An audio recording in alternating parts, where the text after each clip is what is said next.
नमस्कार दोस्तों, स्वागत है आपका डीएलवी अपडेट्स पर। मैं हूं राम चौहान। आज का हॉट टॉपिक है टोटे साइक्लोन। यह क्या नाम निकल के आया? यह नाम म्यांमार ने दिया है। इसका मतलब होता है हाईली वोकल लिजर्ड, यानी तेज बोलने वाली छिपकली। यह अभी तक केरला, कर्नाटका, गोवा, महाराष्ट्र और अब गुजरात तक भी पहुंच गया है। इसने लक्षद्वीप को भी हिट किया था। यह cyclone 2021 north Indian ocean cyclone season यानी 2021 उत्तरी हिंद महासागर चक्रवात मौसम का पहला सबसे भयंकर साइक्लोन है।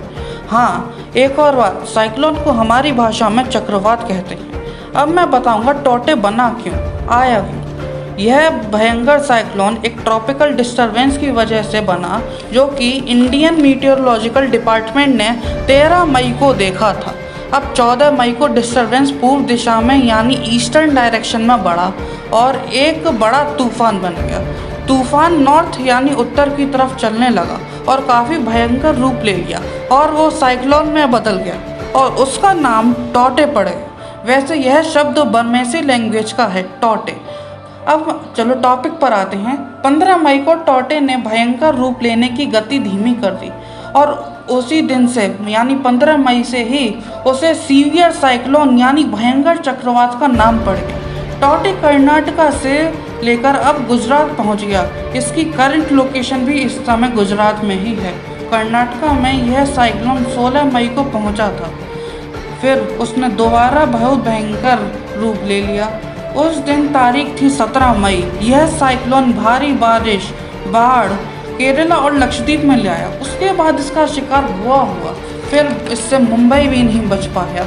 मुंबई शहर में सबसे तेज हवा चली 114 किलोमीटर पर आवर की। यह ऐसी हवा शहर में पहली बार आई थी। इस तूफान की वजह से 12 लोग दुनिया छोड़ गए, खेती भी खत्म हो गई। जहाँ जहाँ ये आया, वत्ते मछुआरे यानी फिशरमैन अपनी नाव के साथ समुद्र में बह गए, जिसमें से अभी एक भी नहीं मिला। आज सुबह 7:30 पर यह डीयू में था। अब मैं थोड़ा सा आपको इसके नुकसान के बारे में बताना चाहूँगा जो कि इसने किया है। एग्रीकल्चर को बहुत बड़ा नुकसान हुआ है इससे।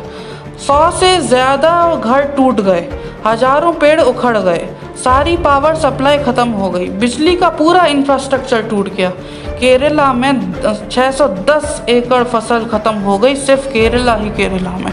ऐसे कई ज़्यादा नुकसान इसने किए हैं।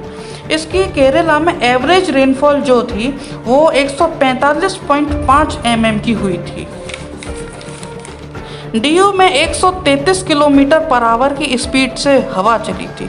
वैसे मैं आपको और कुछ बताना चाहूँगा। सरकार ने पहले से ही कई सारे इंतज़ाम कर रखे हैं। लोगों को शेल्टर प्रोवाइड किए गए, लोगों को सेफ शेल्टर, हवा से बचने, पानी से बचने आदि चीज़ों के लिए प्रोवाइड करे गए।